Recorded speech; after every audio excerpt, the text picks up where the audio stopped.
Hello, welcome to another episode of Mobile Technology Spotlight, sponsored by T-Mobile and presented by Public Safety Insight. T-Mobile is committed to supporting first responders and helping public safety use technology as a force multiplier. I'm Scott Hogue, and today I'll be speaking with Scott Wiley from T-Mobile. Scott Wiley is a senior project manager at T-Mobile for the past 4 years, and previously he was with Sprint for about 15 years.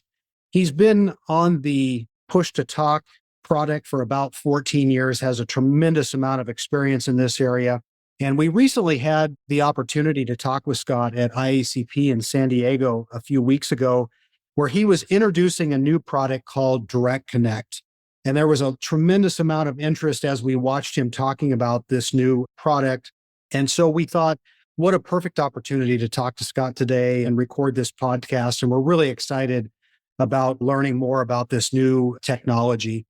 So with that, I'm going to turn to Scott. Thank you so much for being with us today. I know you're extremely busy. Could you just share a little bit about your role with T-Mobile and your experience with the push-to-talk product? Yeah, as you mentioned, I've been dealing with our push-to-talk products for 14 years. So as part of that, I manage a roadmap, development, lifecycle management, really how we evaluate the products in the marketplace, choose those, build those into the T-Mobile network, and handle day-to-day operations of growing that push-to-talk base.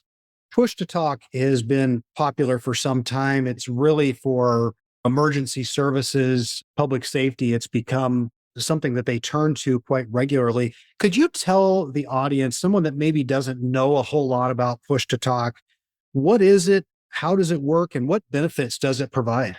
Yeah, so push-to-talk is nomenclature that's been used for years and years for walkie-talkies. Essentially, we're bringing that walkie-talkie push-to-talk functionality to T-Mobile devices.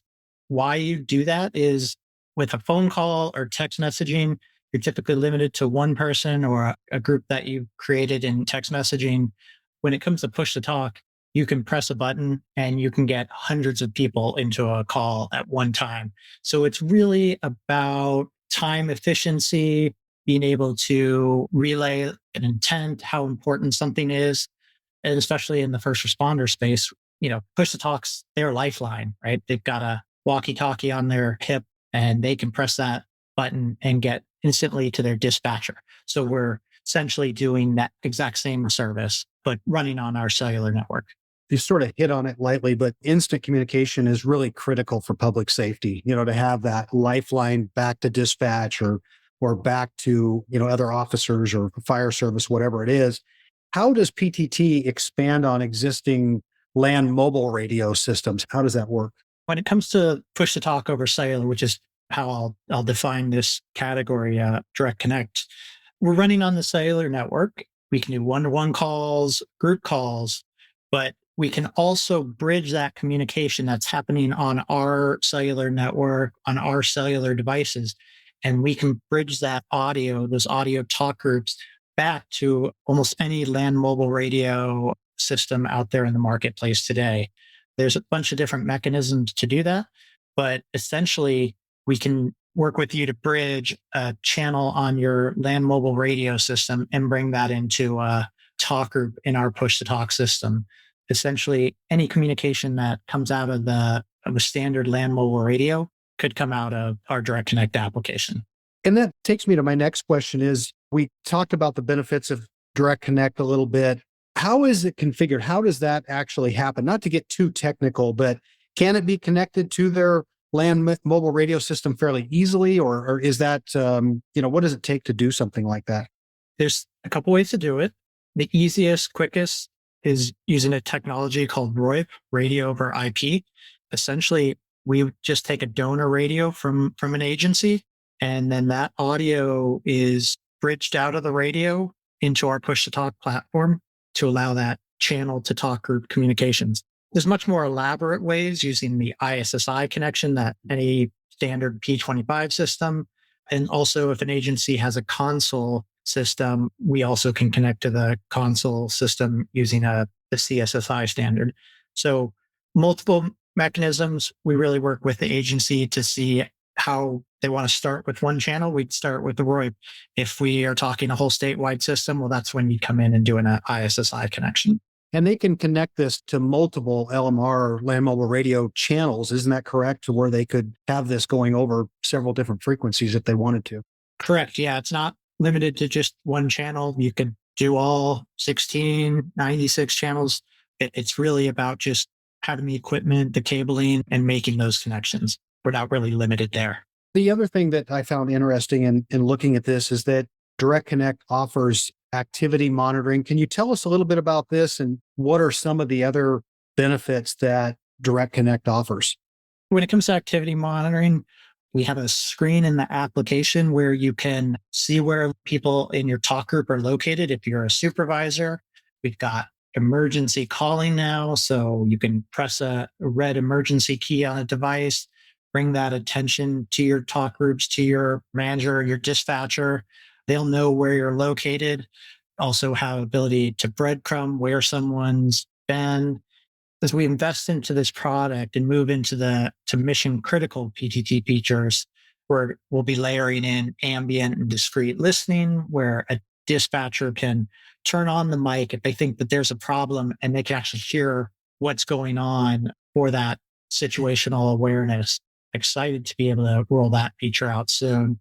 And even operational status messages. So these are pre-canned messages that an officer can just click that and it will report it back to the group and to the dispatcher, just kind of a quick status where you don't have to start a call and start audio. I was looking in preparation for this podcast too about the managed communications software. I think it was called Dispatch, a browser-based management application. I would assume that allows the dispatcher to do some of the things you're talking about. Could you take just a minute or two and talk a little bit about that dispatch management system? That's our desktop dispatch product. It runs on any current Windows operating system, runs in a web browser. Really, that brings a lot more than just putting a phone in a dispatcher's hands. They've got the map of where people are located. They can see all the talk groups that are within the agency. They can listen to those. They can record that audio. They can take part in text messaging. If they need to get a picture out to all the officers, they can missing child and distribute that. And everyone is going to see that picture of the missing person.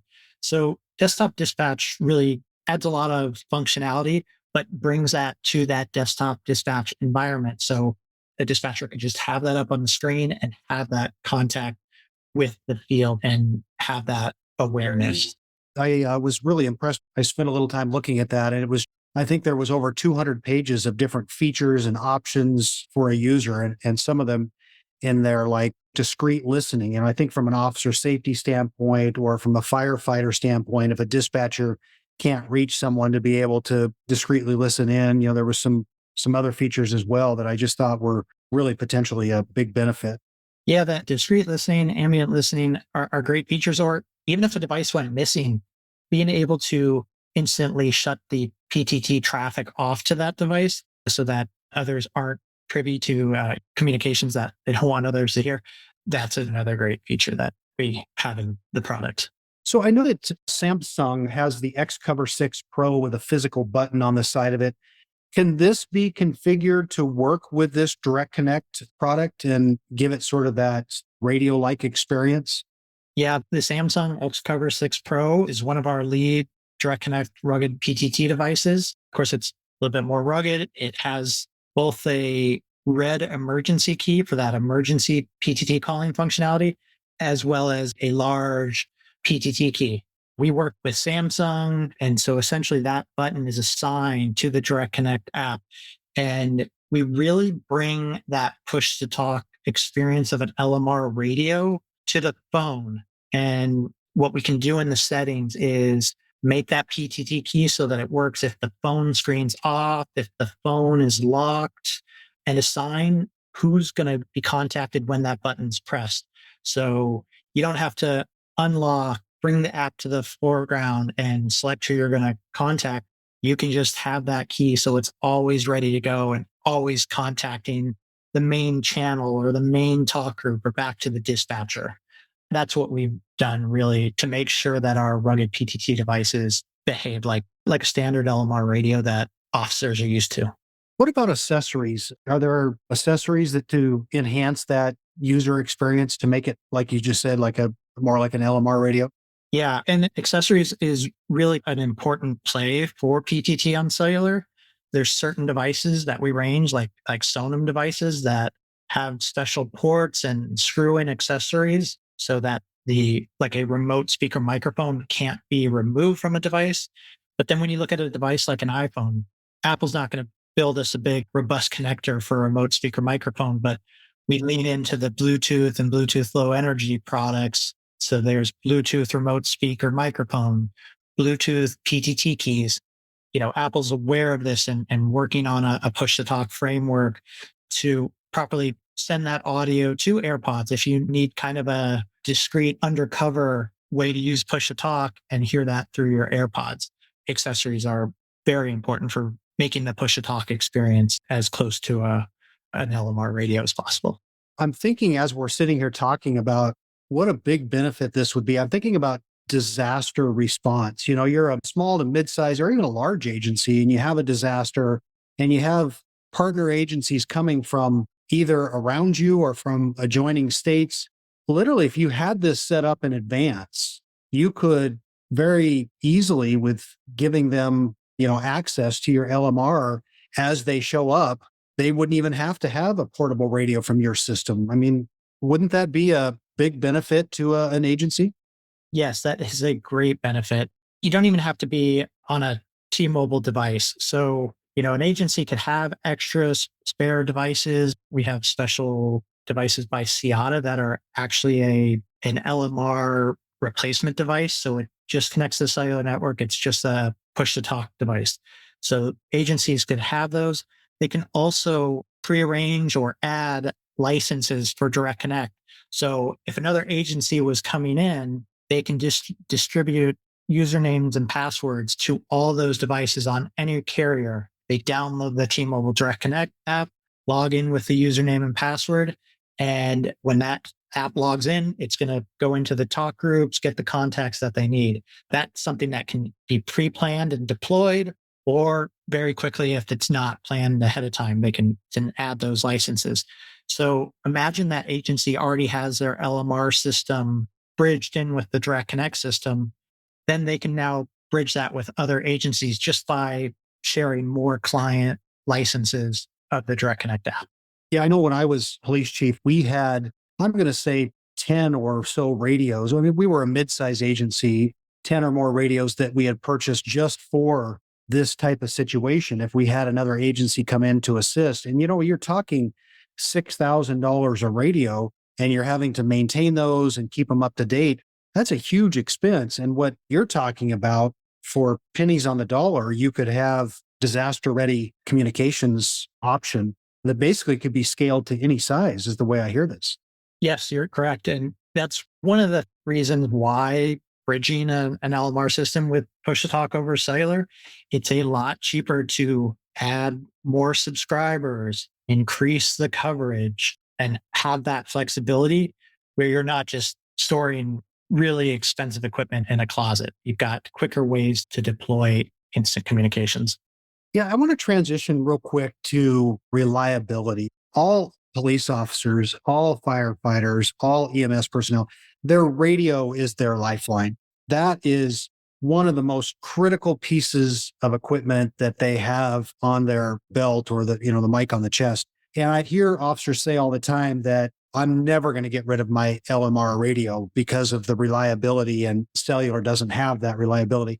Can you talk a little bit about the reliability and the redundancy that is built into Direct Connect? Agree. We're not trying to displace the LMR radio that officer has, but there are times where an LMR radio will go out of coverage. So at IACP, I was speaking with an agency and they love their LMR system, but they could name 12 spots where they go out of coverage. And when they looked at solving those coverage problems, they were looking at, $1 million for a tower. So they kind of just live with these dead spots.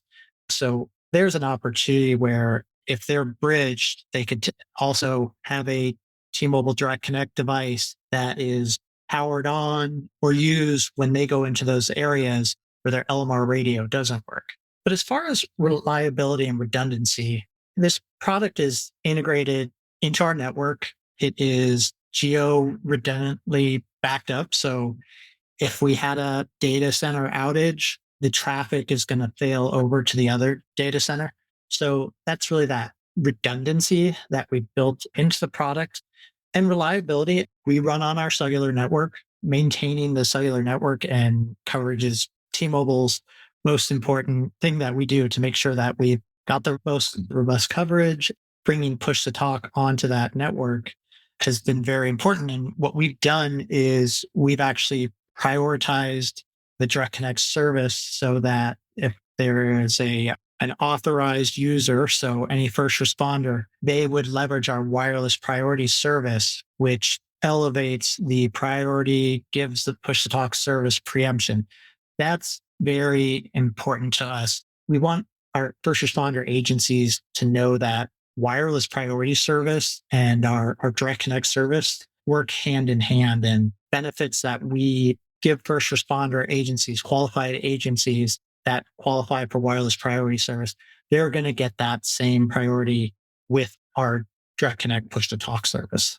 Yeah, that's great to know. So with the WPS, they can rest assured that they're not competing for space with, everyone else that's going to be using the system in a disaster. They're going to get that priority. Right. They go to the top of the queue if there's ever a time of congestion. This seems like a great product. And when, we were talking at IACP, I thought this would be perfect for people to know about. Anything else that you want to get out there to the listening audience about Direct Connect? I think the important thing is to just know that T-Mobile's here as a partner for first responders. We're prioritizing data and voice calls in our network. We're prioritizing push to talk.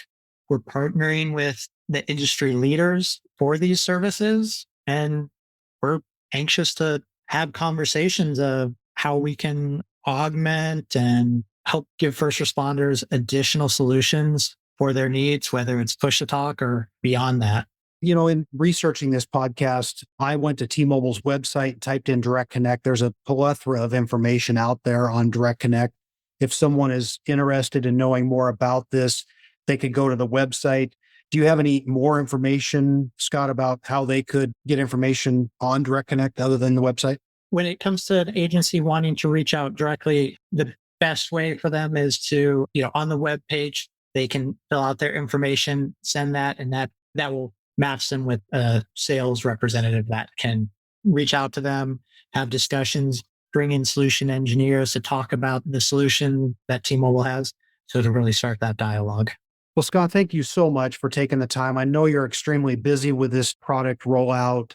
I saw firsthand how popular this was at IACP. You were with someone virtually nonstop for the 3 days there on the floor. So I really appreciate you taking the time. Just wanted to say today's episode of Mobile Technology Spotlight was sponsored by T-Mobile and presented by Public Safety Insight. Stay safe out there.